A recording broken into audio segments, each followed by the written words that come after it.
Welcome to Contrarian Humanitarian, your blog and podcast for all things international development, analyzing global injustices and building solutions for a better world.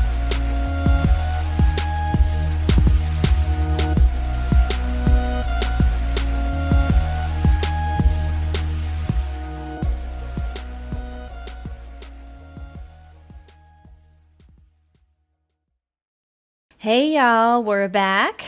This is Erin and Mikey with a post episode 5 show for y'all.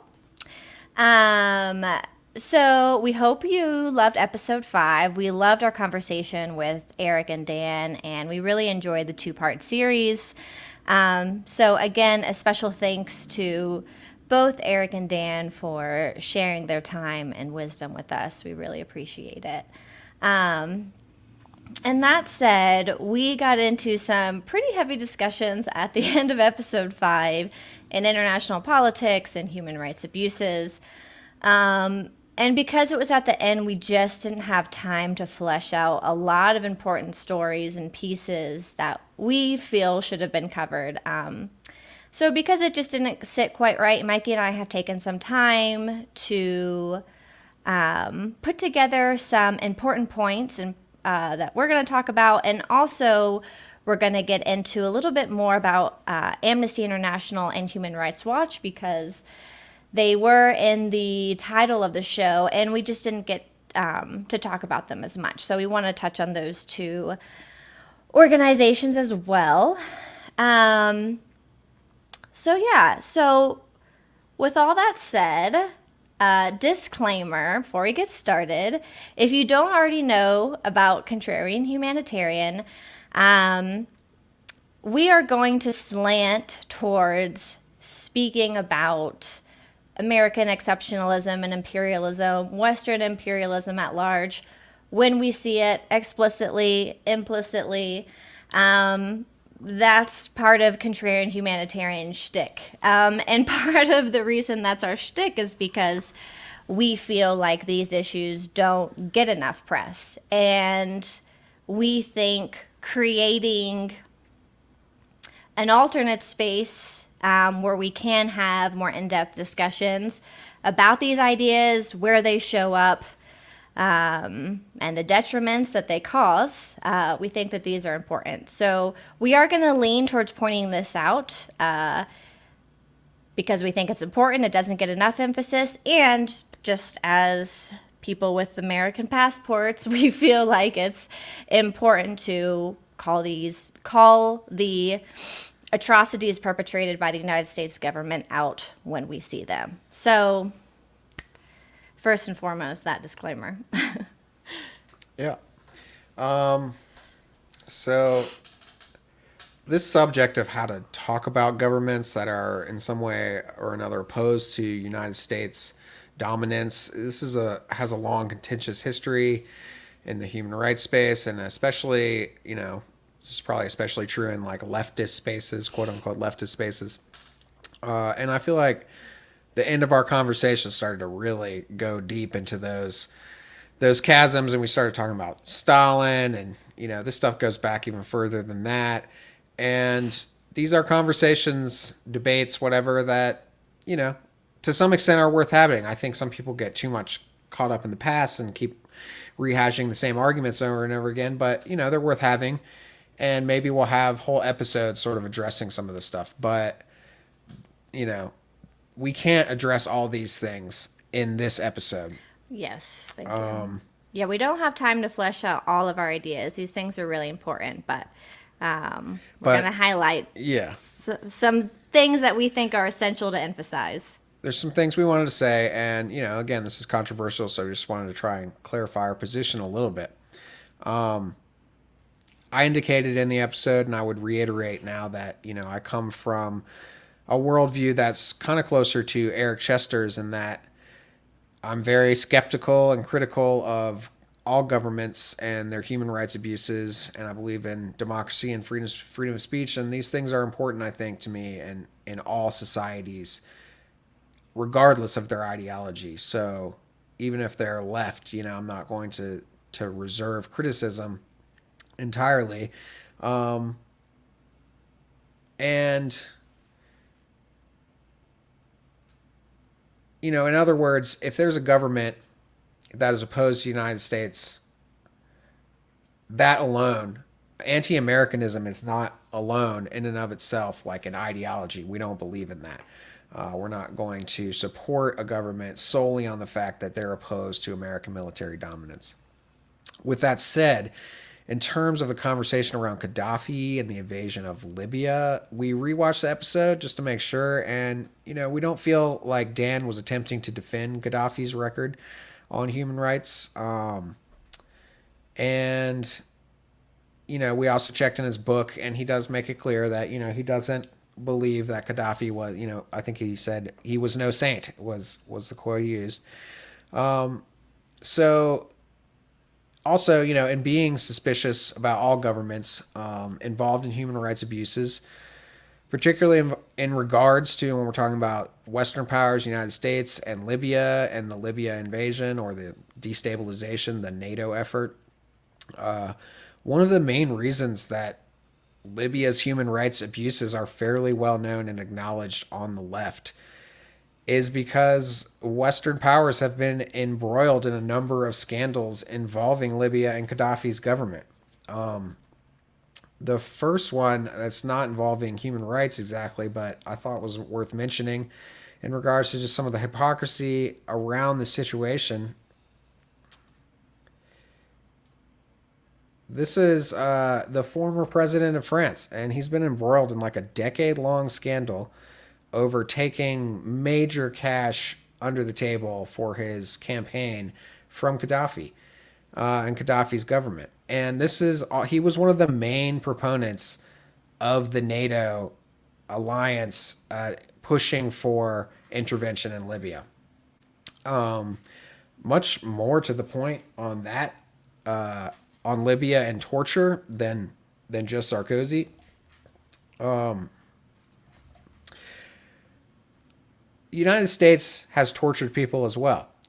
And you could argue that the kind of torture they did maybe wasn't quite as bad or whatever, but not only did they torture people, they cooperated with Libya directly in their extraordinary renditions program under Bush.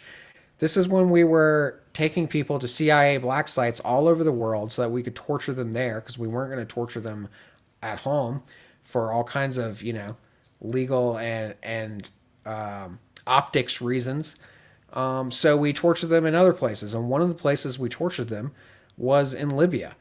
And not only did we torture them, but we we tortured people and then handed them over to Libya to be tortured even more. Also, this is directly from Human Rights Watch. And, again, sometimes they do good work. So this is from a report that they have. This report paints a complete picture of Washington's close cooperation with the regime of Libya's former dictator, Muammar Gaddafi. Islamist opponents of Gaddafi detained by the U.S. were handed over to Libya with only thin, quote-unquote, diplomatic assurances they would be properly treated, and several of them were subsequently tortured, Human Rights Watch said. Not only did the U.S. deliver Gaddafi his enemies on a silver platter, but it seems the CIA tortured many of them first, said Laura Pitter, counterterrorism advisor at Human Rights Watch and author of the report. So, again, this is just pointing to some of the hypocrisy around the staging of information and how things are portrayed over time in the media and popular culture for the purpose of taking certain military or humanitarian interventions. And U.S. and France weren't the only ones. Britain was forced to apologize for their role in basically sending dissidents to Libya, knowing that they would be tortured. And this is causing them certain problems. And there's been court cases, et cetera, et cetera. They were forced to apologize. So, not only does all this stuff highlight the obvious hypocrisy of Western governments' claims of humanitarian concern and totally undermines their case for intervention, it rolls into our next major point here about how these things do get framed in public discourse. Right. So we want to emphasize how human rights abuse stories are often emphasized or framed, and how they are framed are absolutely consequential to international politics and constituents' feelings and attitudes about these stories. So, as a key example about this in terms of Libya, there were two stories put forth that were both used as reason for the West to invade Libya. So, the first story we're going to touch on is the Viagra story. So, there were stories that Gaddafi was distributing Viagra to his Libyan soldiers for the purposes of mass rape. And then the other story is about foreign black mercenaries being brought in to suppress opposition, suppress anti-Gaddafi opposition. But we don't, like I said, we don't find these stories to be in the least bit inconsequential, and they have found to actually be consequential in swaying public opinion towards supporting this major foreign intervention and toppling an established sovereign African government. That can't be overstated enough. And this inevitably leads to greater human rights catastrophes and sustained destabilization, in Libya today since 2011. So. Yeah, and in regards to how these stories are influential, we have to remember that, again, no one is denying that Gaddafi has, at least very few people deny that Gaddafi has human rights abuses, that he is engaged in torture, etc. But you need to keep in mind that foreign interventions in the modern era by Western powers typically need to achieve some level of popular support among the domestic population, or there's going to be, political fallout, etc. And look, many Western citizens actually do have like a basic anti-interventionist worldview and understanding. You can't sell a war to the public on the sole basis that a foreign government is repressive and undemocratic. People understand that this is the majority of the world's governments and that we are in fact partnering with many of those governments. And almost every government we've toppled or overthrown, we were working with before. So, without a major threat of an offensive attack, which Gaddafi did not have, he didn't have nuclear weapons. That's a whole nother story about how that whole thing played out and the dangers of trying to, do negotiations about tamping down nuclear weapons and then overthrowing a country later when they have actually, ramped down their nuclear weapons development. That's a whole nother story, whole nother argument to be made. But anyways, so because of this situation, Gaddafi doesn't have nuclear weapons. He's not, going to invade Europe or anything anytime soon. So people are not going to be easily convinced to back some kind of serious foreign intervention in the toppling of a government. The only other thing that can be done is to paint, Gaddafi's government, or whoever the government is at the time, the target of an intervention, as especially egregious. Not just a torturer, but a special kind of torturer. This guy is Hitler. He's the next Hitler. He's not just a goon. He's the worst kind of goon. So that's where this story comes into play. And, it wasn't just an anecdote. This was used. Both stories. Yeah, both stories. But with with speaking to the Viagra story, this was brought before the ICC. This was brought before the international community by people like Susan Rice. This was talked about Hillary Clinton and Miss Power. And this was used as a major justification for war. In this one headline specifically, it reads, Libya mass rape claims using Viagra would be a horrific first. Reports of distribution of Viagra-type pills to troops add an unprecedented element to Gaddafi's alleged war. So this is the language that they're using, and I don't think it's right to say that this was totally inconsequential to the build up to war, and the fact that this story was false is important.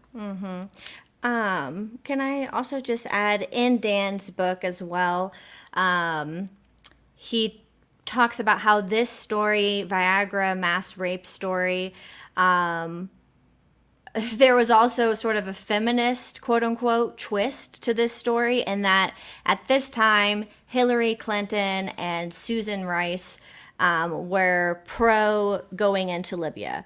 And Maureen Dowd, who is sort of a, popular quote unquote feminist writer, she talked about how, she wrote an article that essentially said that, Susan Rice and Hillary Clinton were using their feminism to really show, the men how to be strong men, be strong people essentially, and go into war when they don't have the quote unquote balls to do so.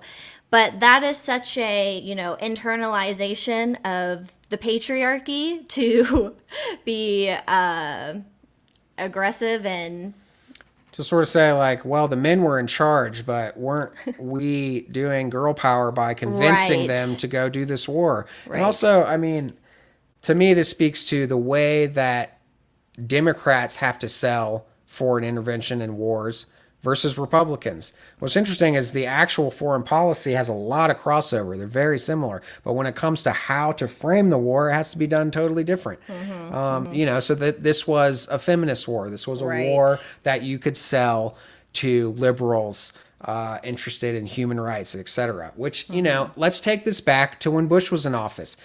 Does anybody think that Saddam Hussein wasn't a human rights abuser? Of course not. We all knew that. But when we were fighting against going into that war, it's not fair to say, well, you're defending Saddam's human rights record if you're against this war. No, of course, no one was doing that. And everybody also understood all these similar things with Gaddafi, that Saddam used to be our ally, okay? Saddam, we used him when it was appropriate. We gave him weapons. We used him because he was against Iran, to sick him on Iran and start that whole situation. And then when he wasn't useful anymore, we got rid of him. And that's what happened to Gaddafi. It's the same situation. And this boils down to, the bottom line here, which is like, I'm not even sure why we're discussing Gaddafi's human rights record, because the intervention had nothing to do with human rights, and we're gonna get more into that in a minute. But if you want to continue, yeah. Okay, so we're talking about that the media and organizations like Human Rights Watch and Amnesty International can work to create the environment and play an important role in this process of swaying public opinion and agreeing to a military or quote unquote humanitarian intervention. I want to be clear that, again, I always align myself with workers, people on the ground on the whole. I'm not talking about people trying to do good work and doing good work. I'm talking about people at the top of these institutions that are controlling the purse strings and not actually working to end the humanitarian catastrophes they're benefiting from.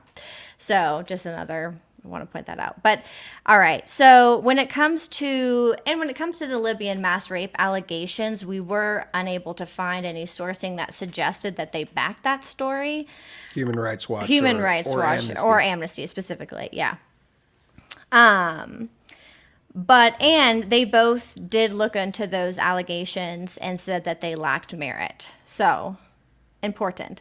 But these groups are not without their serious faults and have received broad criticism, and not just from, kind of people on the left, or, even Nobel Peace Laureates have criticized Human Rights Watch.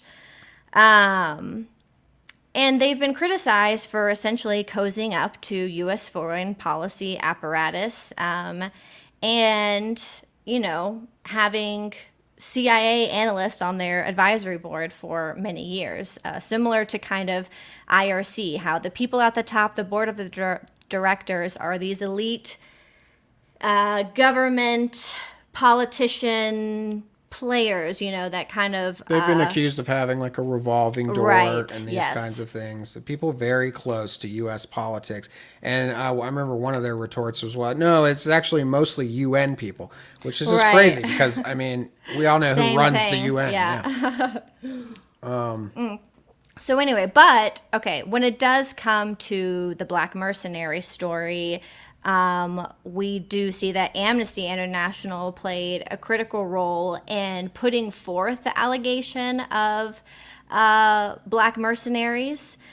So essentially, and this is also in Dan's book, but there was a press release issued in February 2011 from Amnesty International in which they're criticizing, quote, Amnesty International criticized the response of the African Union to the unfolding crisis, talking about what's going on in Libya, which has seen hundreds killed and persistent reports of mercenaries brought in from African countries by the Libyan leader to violently suppress the protest against him, end quote. Amnesty did correct the Black mercenary story once the invasion had already begun and Black people were being killed indiscriminately in Libya. So again, these things are not inconsequential, because, again, human rights abuses were made worse post-invasion of Libya, particularly for Black people. And because, okay, so a few things. In this quote, Amnesty International is not supporting the African Union's decision that was made between then President Jacob Zuma of South Africa. In the press release, right? In the press release that I just quoted, thank you. Amnesty International is saying they don't support the African Union's decision that they came to. So the African Union is the, organized legal body that has essentially, jurisdiction over African affairs, theoretically anyway, because Amnesty International, as well as a host of other international players, said, no, essentially, screw your African Union deal that was made between, again, former President Jacob Zuma of South Africa and Muammar Gaddafi of Libya. This agreement between two African sovereign nations was not good enough for Amnesty International and, again, like I said, a host of other international players, because then we see NATO coming into play and NATO,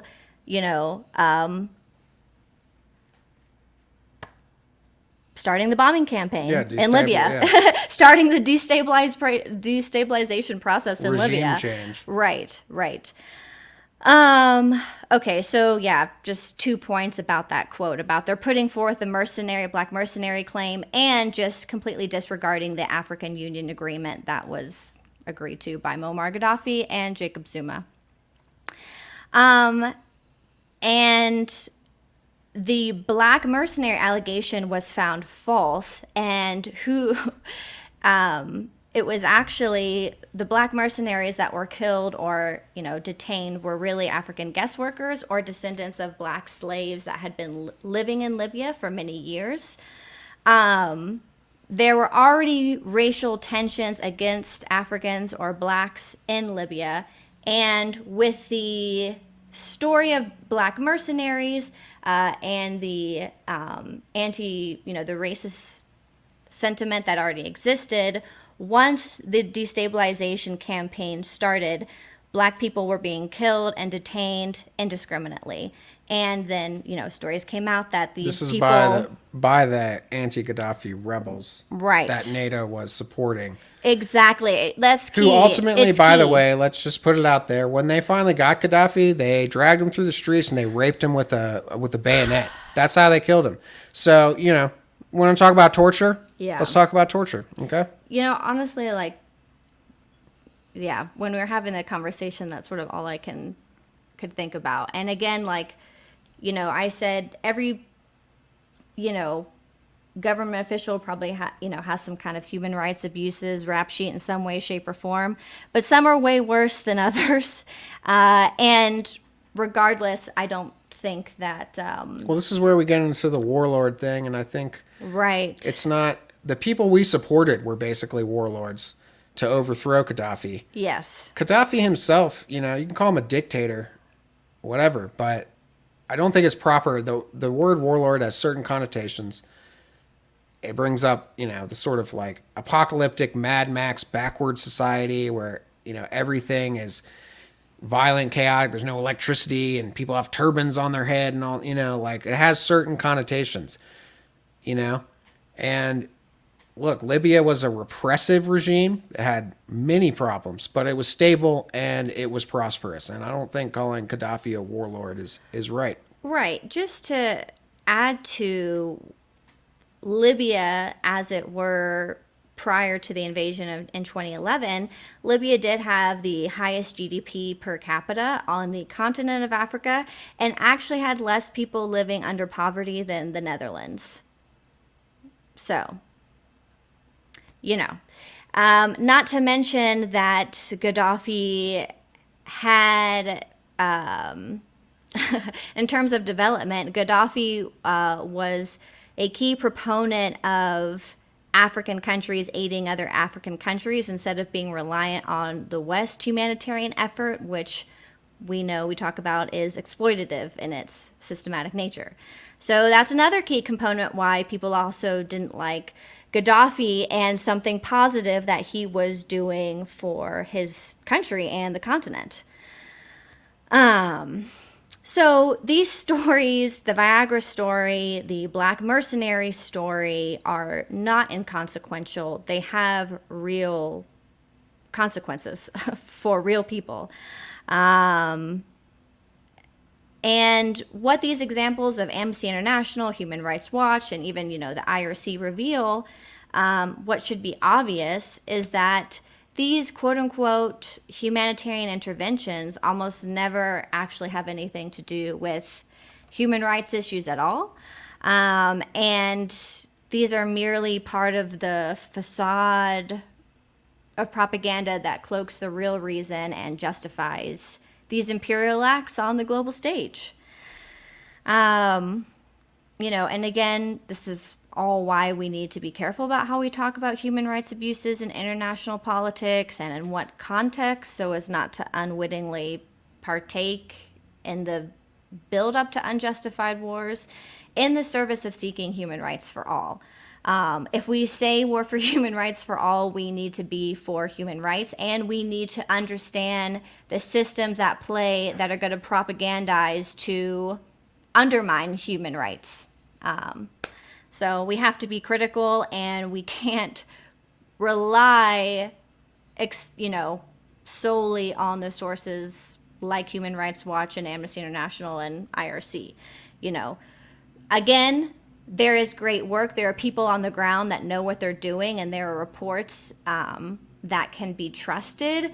But in terms of the overall strategy of these organizations and where they're going, we definitely have to be critical about their rhetoric and, their actions, and ensuring that they're not aiding foreign or Western imperialism, which they are. So.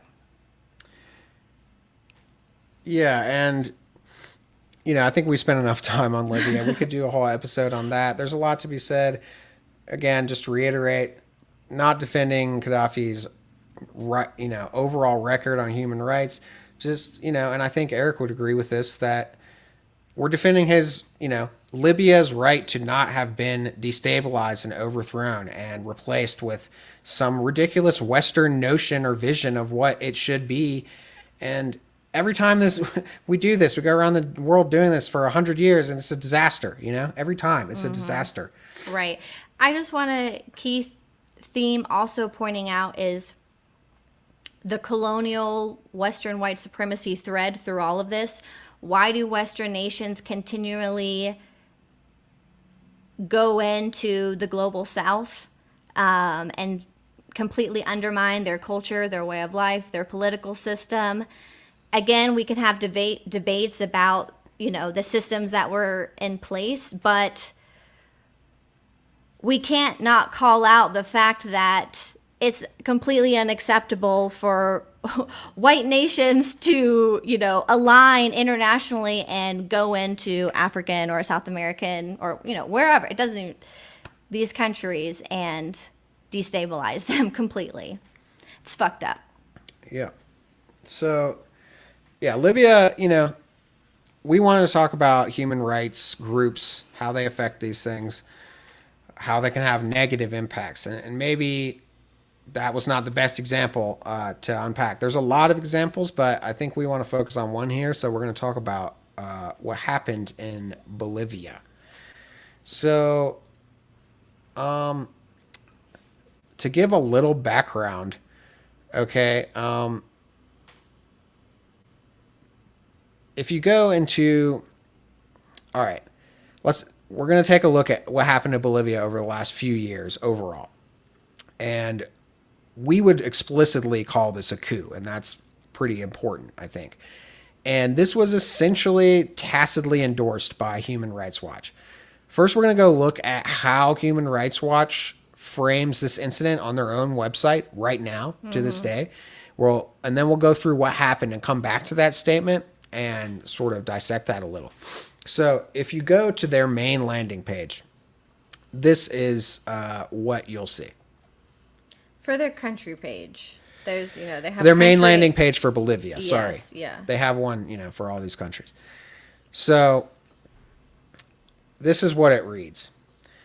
Janine Áñez became interim president of Bolivia in November 2019 after Evo Morales resigned amid electoral fraud allegations and after the armed forces asked him to step down. The Morales administration had created a hostile environment for human rights defenders and promoted judicial changes that posed a serious threat to the rule of law.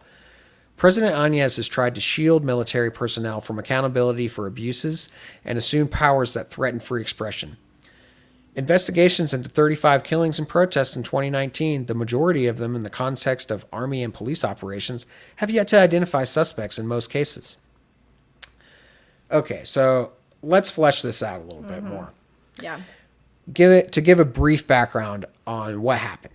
Right, so we read that, and we'll read it again at the end. So just kind of... Keep that in mind. Yeah, the little compare and contrast here. So, the leader of Bolivia from 2006 to 2019 was Evo Morales. He belongs to MAS. This is a popular socialist political party in Bolivia.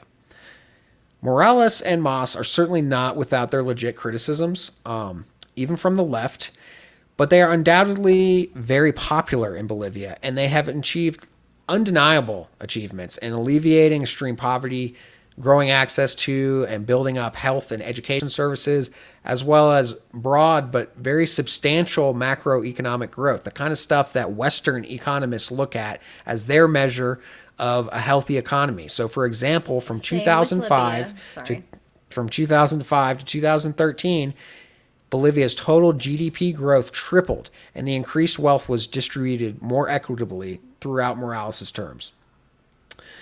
Further, there aren't really any serious claims against Morales that rise to the kind of extreme systemic repression and or human rights abuses that could serve as, justification for toppling someone's government. The charges against Morales mostly fall under the umbrella of corruption and being a quote-unquote out-of-touch strongman, despite continuing to have a lot of popular support. So, this story really starts to unfold when there is some controversy over the changing of laws dictating term limits, which allowed Morales to run for additional terms. Without going into the nitty-gritty of that whole history and background, ultimately, there were some protests going on against him. They weren't huge. He runs again. And while he's declining in popularity at this time, he was still the most individual popular political figure in the country, and he was likely to win the elections. So again, long story short, he won.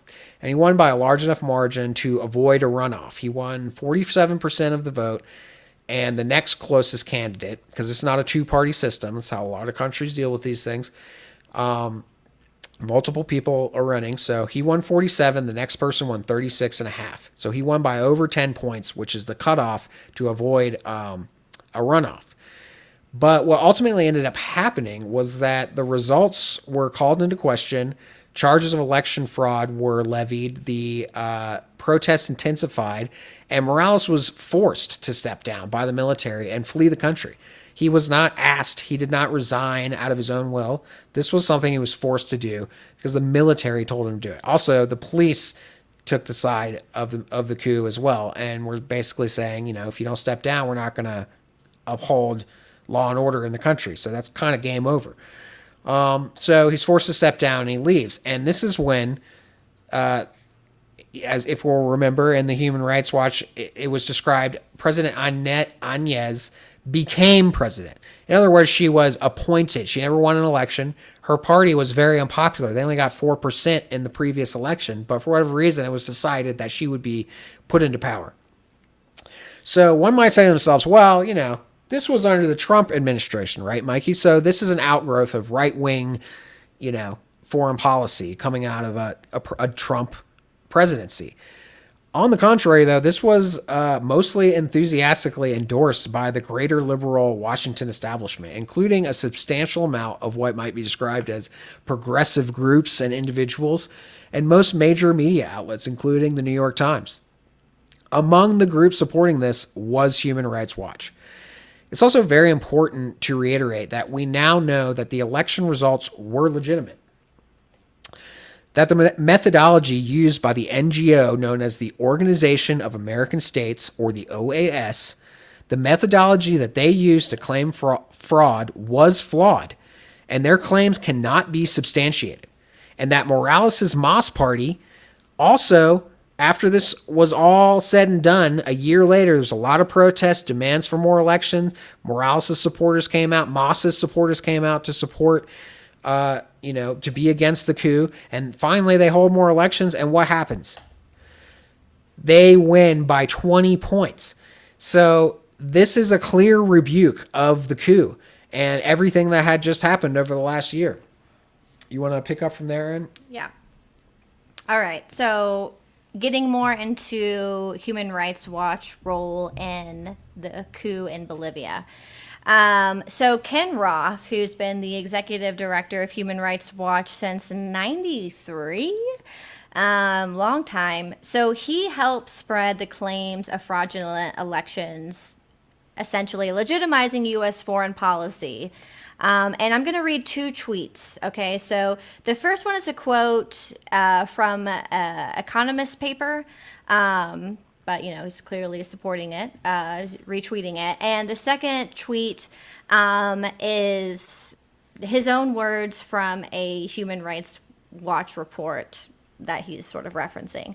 All right, so let's look at these tweets. The first one: the casualty of a counter-revolution aimed at defending democracy.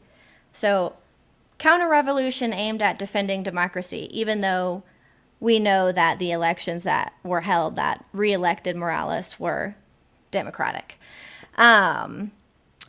Against electoral fraud, not true, so he's putting forth this fraud, and his own illegal candidacy.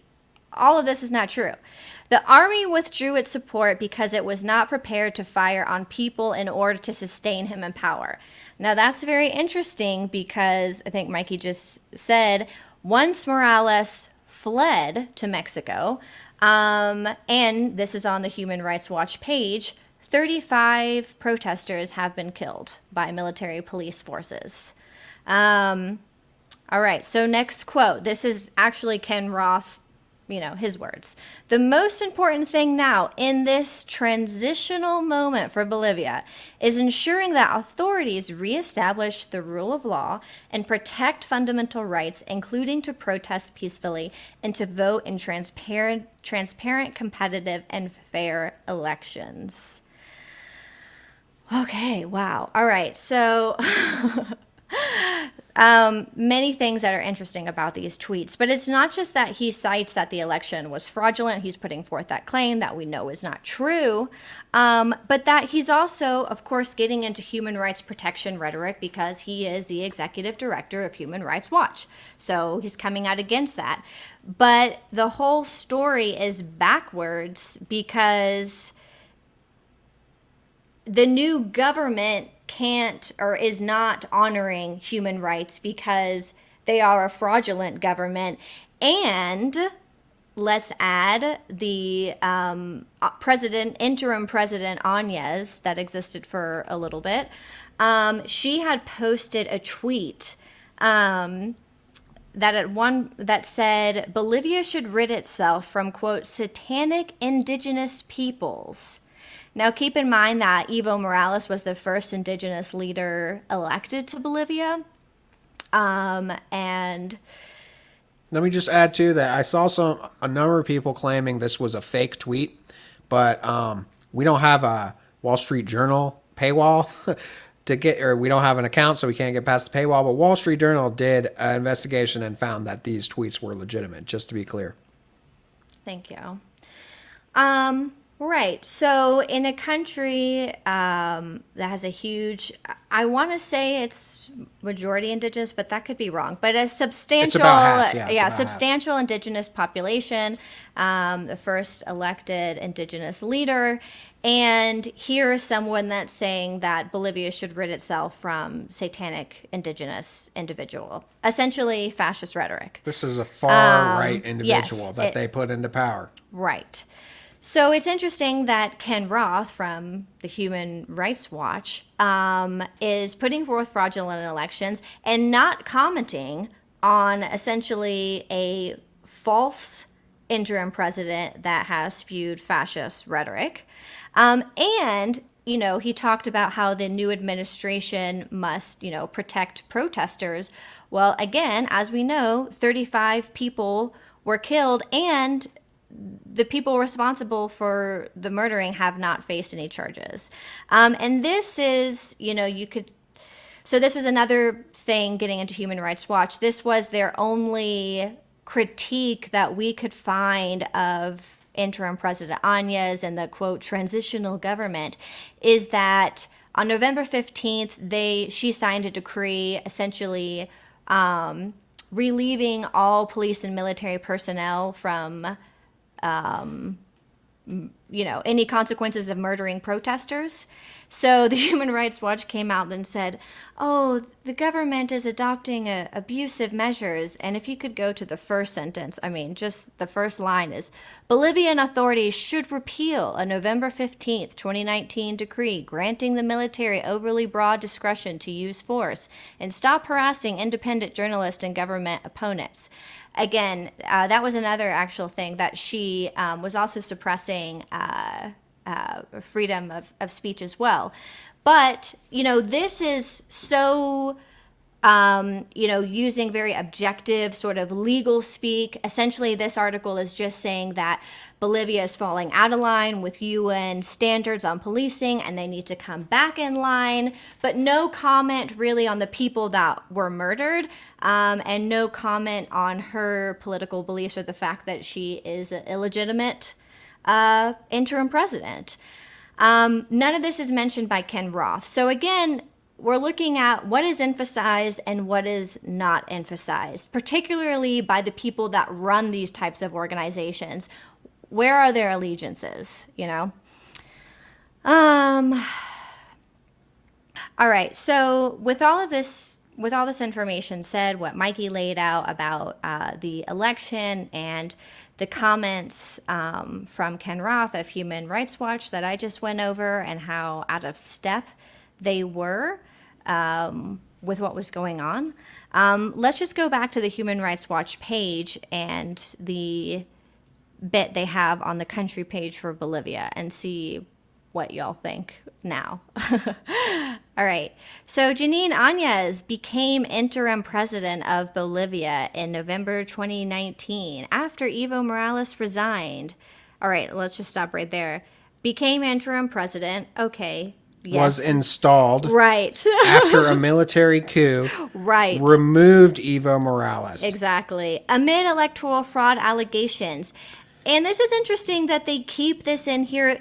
This is a key part of what we want to say, we're going to get to, is that they are still framing it as if these allegations have any merit, even though, as we're about to get to, Every other mainstream outlet and organization has essentially said that the OAS statistical analysis of the elections in 2019 were fraudulent and were based on faulty statistical methodology.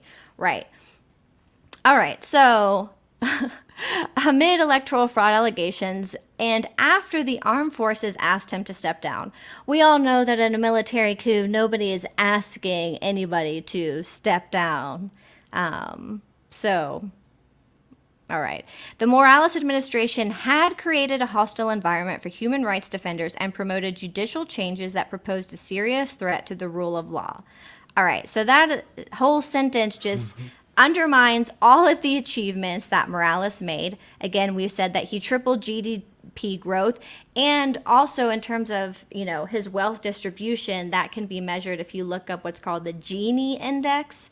But that was comparable to the United States Gini index, which essentially measures how evenly wealth is distributed, and Bolivia was on par with the United States. Now, obviously, we know that wealth isn't very evenly distributed, but just to point out that they weren't such a crazy abnormality than what the U.S. is doing. And just to Morales' economic policy and its, arguable success aside, that sentence about posing a serious threat to the rule of law is just crazy in the context of saying you're going to have a military ask a democratically elected leader to step down and frame it like he's the one who's the major threat to the rule of law here. And I'm not saying Morales is perfect. I'm not an expert on how exactly the term limits were extended,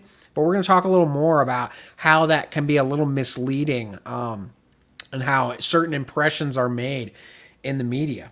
Right. So then the next sentence, President Áñez has tried to shield military personnel from accountability for abuses and assume powers that threaten free expression. So just the contrast, Morales' administration had created a hostile environment, done, a finite sentence, versus President Áñez has tried to shield military personnel from accountability and abuses and assume power that threaten free expression. Investigations into 35 killings during protests in 2019, the majority of them in the context of army and police operations, have yet to identify suspects in most cases. So just to be clear, because I feel like they're being deliberately vague with the language here. What happened with this last two sentences here is that after the coup, Áñez came in, gave carte blanche to the police to kill whoever they wanted, the military and the police, while protests against the coup were going on. 35 people were killed. These are Mas supporters by the military, and no one was ever prosecuted. That's what this is actually saying in this ridiculous NGO humanitarian speak. All right. So this is where the Human Rights Watch is today, and we know that, their executive director was putting forth lies about this from the start.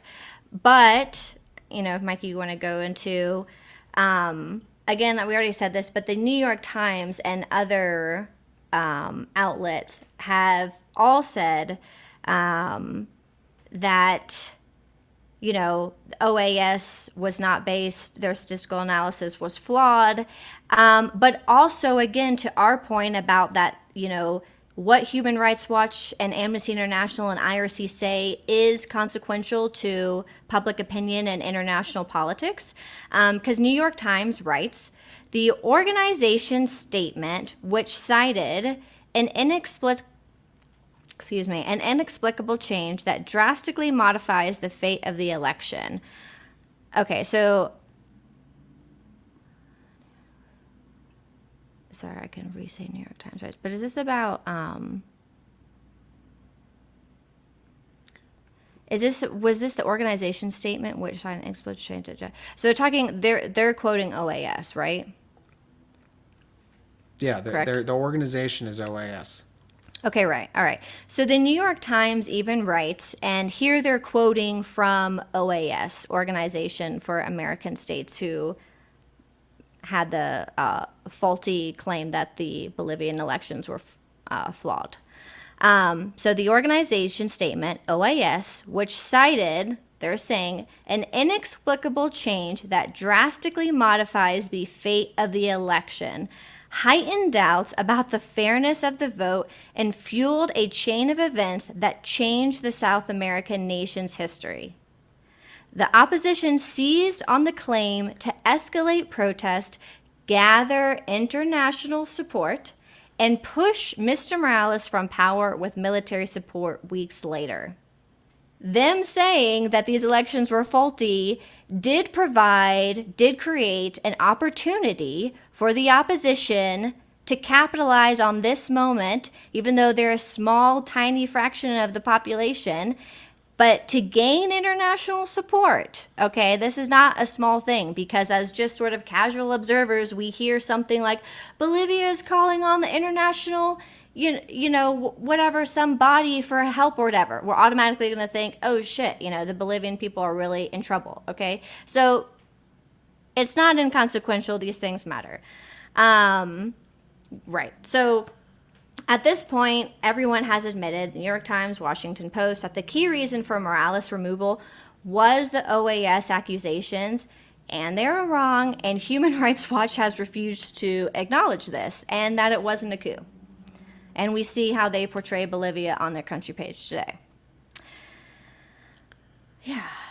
So, all this to say, it does create an environment which, can allow for the coup. Yeah, the military couldn't have just gone in and just told Morales to leave. Right. They had to create the environment and the circumstances where it would seem palatable to the international community. And that's exactly what happened. That's exactly the process that Human Rights Watch played into. And some of it, I don't know.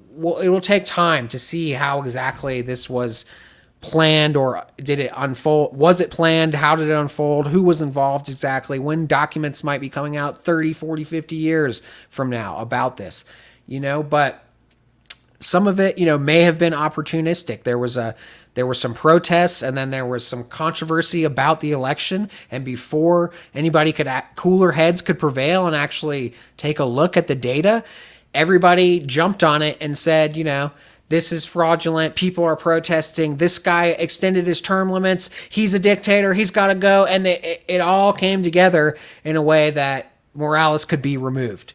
And again, we can find critiques with everybody, but it's really, the proportionality of things that people are doing, that's something that we need to take account. And that's actually, sort of enshrined in international law. If you, if you're able to retaliate in some way, it has to only be in proportion to what, was done to you. And, that's something that the United States government continually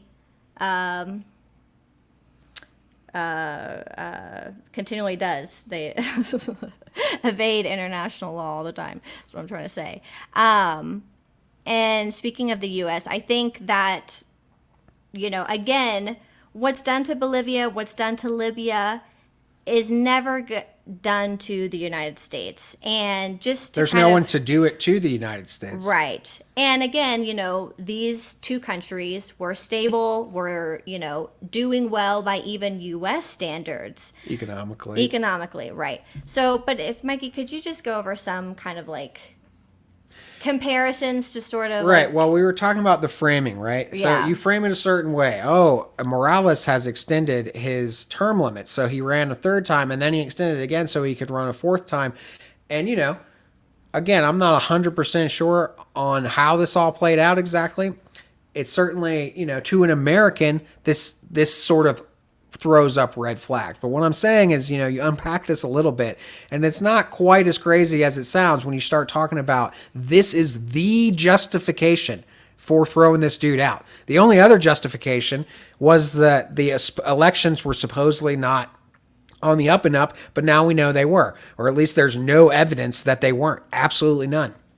So, let's compare this to America. Okay, first of all, we don't have term limits at all for congressmen and for a lot of positions, and we only have it for the presidency. That was not always true here either. FDR had way more than 2 terms. You may know if you know anything about American history, and many people, including on the left, consider him one of our greatest presidents. Another thing is just like, so the first time he extended term limits, they voted on it, and the people voted on it, and it was approved, and he ran a 3rd term and he won. This is Morales. The second time he extended it, the people voted and they said no, but then the courts overturned it, and so he was able to run again. Now this is where you start getting into, oh well, he stacked the court, right? And he's a dictator, and sure, maybe there's some of this kind of stuff going on. This is also the kind of stuff that goes on in every country in the world, including the United States. Our judicial system is not perfect. Our courts get stacked. You look at the 2000 election, okay?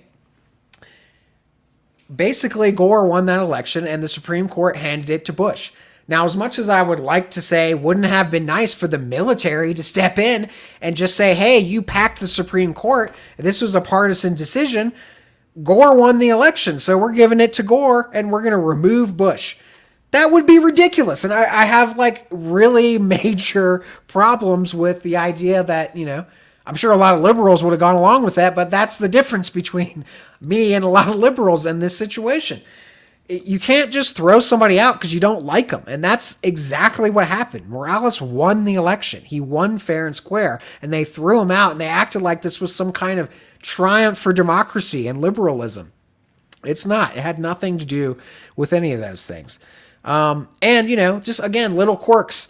We voted for Hillary Clinton as a people. I don't know if you remember that, but Donald Trump won the election. That doesn't make sense to 99% of the world. They don't understand how that is possible. Okay? It's a quirk of our system that we set up. It's the law, and we accepted it. Okay? It's not fair. If you want to get rid of the Electoral College, I'm all for it. I hate it. I hate it more than almost anything in American politics. I think it's one of the dumbest things ever created. But it's still the law. It is what it is. Donald Trump won the election even though he lost the popular vote. So countries have different ways of dealing with these things. The fact that he was able to win a judicial victory that allowed him to run for a 4th term and he won democratically is not enough to justify the toppling of his government by a military coup. We wanted to touch on one more thing, I think. There's a lot of talk about why this happened. There's a sort of general theory about Bolivia has a lot of lithium. So, this was a coup to get a hold of their lithium. And there's also stuff about, in general, they're not cooperative with the international community. The Bolivian government, after they won the elections, after the coup, after MAS came back into power, one of the first things they did was reverse the IMF loan that the interim right-wing government had taken, and they sent it back to the IMF. So, you could make, again, speculation that it's about the way that they aren't playing ball, and, people want to take over the resources for their exportation. I definitely think there's some truth to that. But this reminds me of actually a quote from Michael Parenti that it's about Grenada, okay? He's talking about, why did we invade Grenada? Grenada's biggest export was nutmeg. We didn't invade Grenada for the nutmeg. We invaded Grenada to send a message, to serve notice to the people of Latin America that if you organize your government around your own people and you try to get out of this system of Western dominance, you don't open up your borders for multinational corporations to exploit you, then this is what's going to happen to you. And that's the deal with Bolivia. There's really 2 things. One is it's not acceptable for a left socialist project, or really any project, nationalist or otherwise, that doesn't play ball with this international Western system and is successful at the same time and doesn't totally collapse. This is one of the reasons they like to talk about Venezuela so much, because they've been pretty effective in undermining Venezuela's economy over the last, decade or plus. But they weren't able to do that with Bolivia. And, even in Western think tanks and whatnot, it is widely acknowledged that Bolivia experienced very good economic growth and development under Morales' terms. So that's one reason. And the other reason is because of who he's friendly with. And this plays into how you maneuver as a country trying to get out from under this system. And he's friendly with Venezuela, he's friendly with Maduro, and he's friendly with Castro, the Castro regime in Cuba. And that's why they don't like him. I mean, this is what all this stuff goes back to. Human Rights Watch has an ideological bent. Again, I don't want to say everything they do is wrong and everything they think is bad. But if you go back and look in their history, it's very clear they have certain ideological bents, even on just like a personal level. They really have it out for Venezuela. So when another country comes along like Bolivia, who isn't, a serious human rights violator, but they're in league with these other countries that are seen as more serious human rights violators, that is not acceptable. This is just a major no-no in international politics. And let's just accept for a moment the argument that Cuba and Venezuela are highly repressive. We'll just go ahead and say these are full-on dictatorships, some of the worst human rights violators in the world, or whatever. Again, the hypocrisy. What is the real charge we can make? What foundation are we standing on as the United States making these kind of charges towards other people? It is a foundation of sand. We are allied with some of the worst regimes on the planet. Namely, Saudi Arabia is certainly currently one of the worst ones. We've been funding an actual genocide. Once again, this is recognized widely on an international level. There's a genocide going on in Yemen, and we are funding it via Saudi Arabia, who is, a major ally of ours, who we would never dream of suggesting they should be overthrown, at least not until they serve their purpose and they're not powerful enough anymore and we decide we no longer want to be allies. And that day will probably come. But until then, we're totally fine with being allies with groups like Saudi Arabia, turning around and saying, Bolivia, you're the worst country in the world because you're friends with Venezuela and Cuba. And to wrap this up. I say to wrap this up, we wanted to end with a clip and a little conversation about someone we haven't talked about at all, Nelson Mandela. And we wanted to just briefly touch on Nelson Mandela because we also think that this example encompasses all of what we've talked about today in terms of what gets emphasis in the international community and the international press and what doesn't, and the hypocrisy of the United States and their alignment with certain countries and toppling other countries for lesser human rights abuses than we align ourselves with. So Nelson Mandela,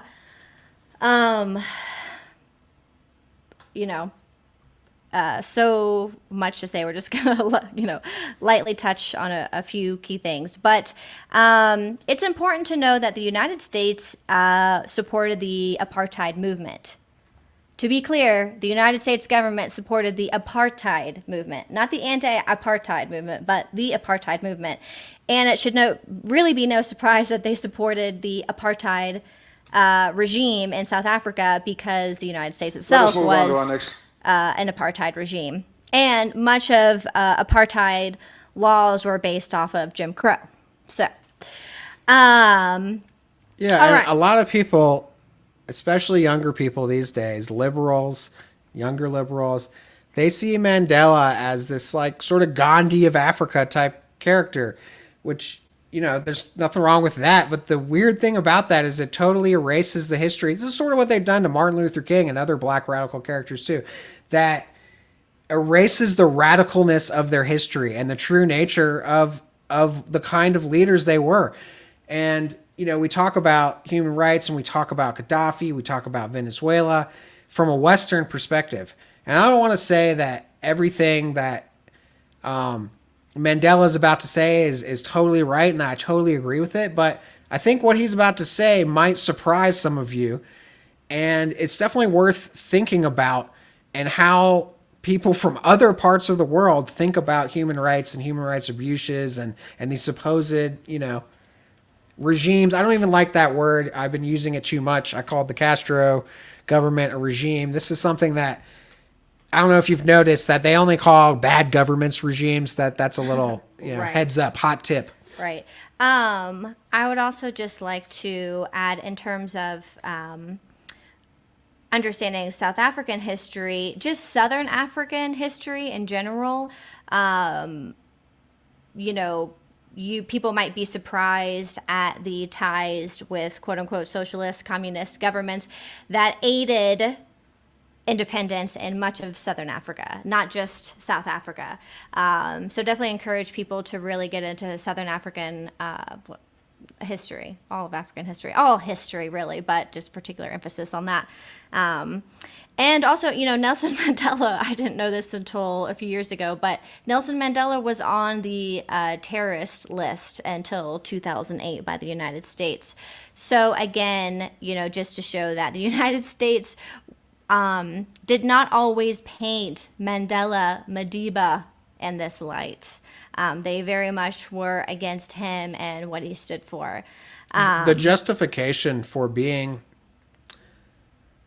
pro-apartheid basically was being anti-communist. That's something that needs to be understood in the context of this discussion. And we didn't really get to talk about amnesty much, but if you go back into their history, thank you. They don't have the best record on the apartheid situation. One of the reasons for that is because some of their founders are deeply ideologically anti-communist. Well, they supported the apartheid regime. Some of the co-founders of Amnesty International, and in fact, Amnesty International put forth an open statement to the Queen of Great Britain or United Kingdom, saying that they will aid her in whatever her decision is to essentially rid communism, quote unquote, which is anything that is sort of anti-apartheid is communist. So yes, there are definitely, again, at the top of these organizations are political leaders who are not actually for human rights.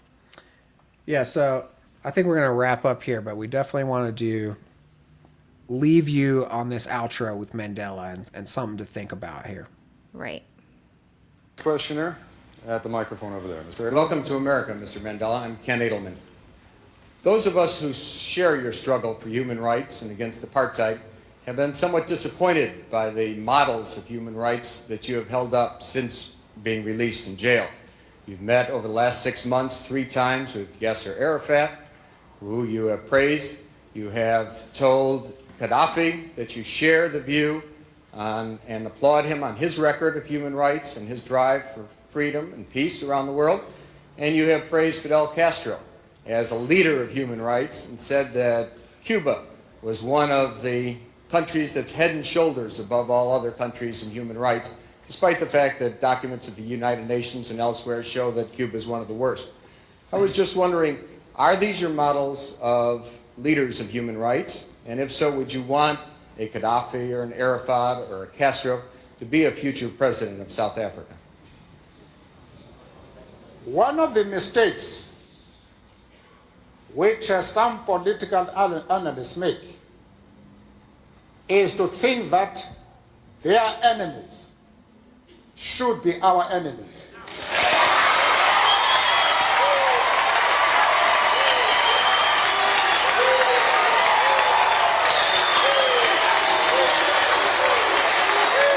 There are people standing in the audience, just for the audio version.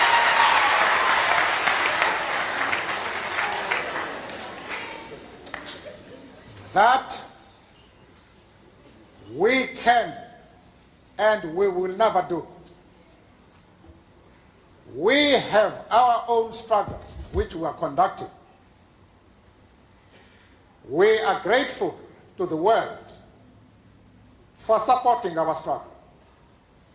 But nevertheless, we are an independent organization with its own policy. And the attitude of every country towards, our attitude towards any country is determined by the attitude of that country to our struggle.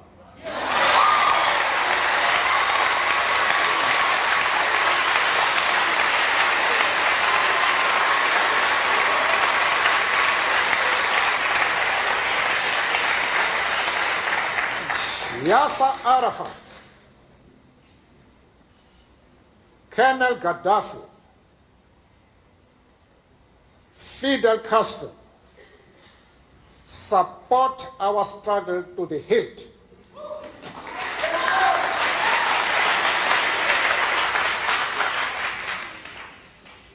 There is no reason whatsoever why we should have any hesitation about hailing their commitment to human rights as they are being demanded in South Africa.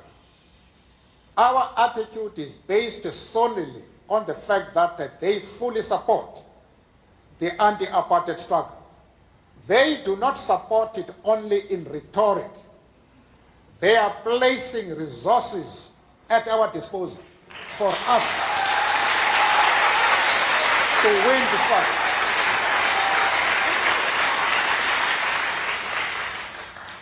That is the position. Would you want a Gaddafi or an Arafat or a Castro to be a future? All right, well, on that note, I think we're going to say goodbye, and I hope you enjoyed this little extra added part to this episode. Yeah, and the 2-part series as a whole. And thank you all so much for your support. Like and subscribe us on all of our platforms, and subscribe to our Contrarian Humanitarian site at contrarianhumanitarian.org. All right, we'll check out later. We want to thank everybody again, thank the guests and everybody for participating in this discussion, and we'll see you soon. Bye. Bye.